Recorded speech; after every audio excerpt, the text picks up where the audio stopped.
Overripe. Overripe mga meses. Ito yung galing probinsya. Ganayon kapag wala na sa panahon ang mangga. Kapag wala na sa panahon ang mangga ay kahit pinitas. Ito pitas ay pinitas siya galing sa puno ay para siyang ganyan. Pag wala na sa panahon yung mangga ay para siyang may ganayan. Pero pitas iyan ha, hindi iyan laglag. Hindi siya laglag mga meses. Galing talaga siya sa puno at yung kapatid kong namimitas ay muntik pa akong mabagsakan sa ulo.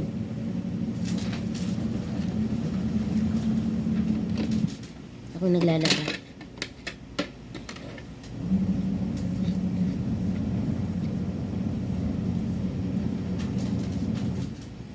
Matamis.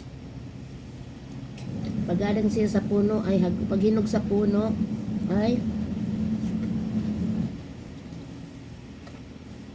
habot. Matamis. Sobrang tamis pag galing sa paghinog sa puno mga meses. Ganito lang ang ating gawin kapag hinog na. Mahirap siyang balatan ng peeler at malambot.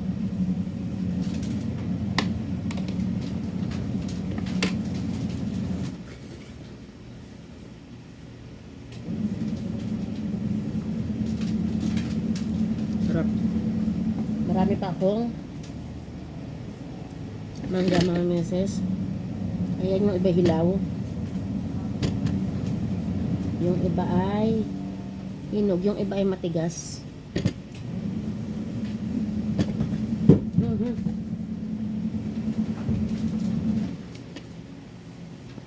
Nilalagay ko lang sa rep para hindi siya ma-overripe. At dahil nakamotor kami ay kunti nga lang yung aming nadala. Kunting-kunti lang at yung aking driver ay Marte.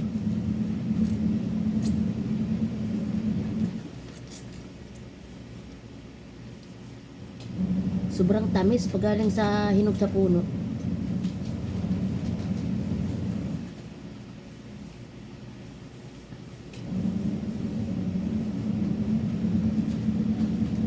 Sarap. Tamis, sobrang tamis. Pag kayo ay mataas ang sugar ay hindi pwedeng laging kumain ng overripe na mangga. Ayan guys. Tapos meron akong tsaa. At yung aking bilbil ay hitik na naman. hitik na naman ako sa bilbil at ako'y napasarap ang kain sa probinsya.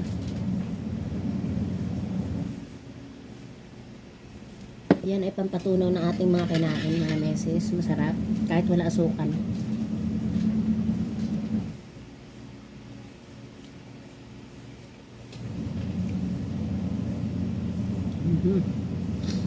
Sobrang tamis.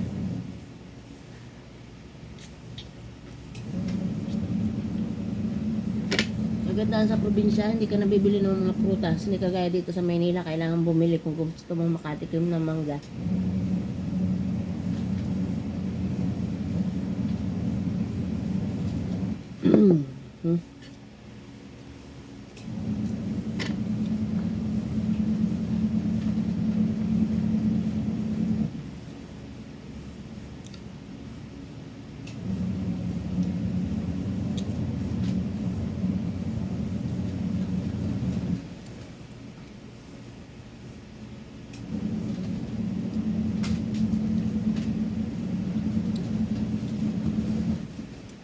Matamis. Matamis mga meses.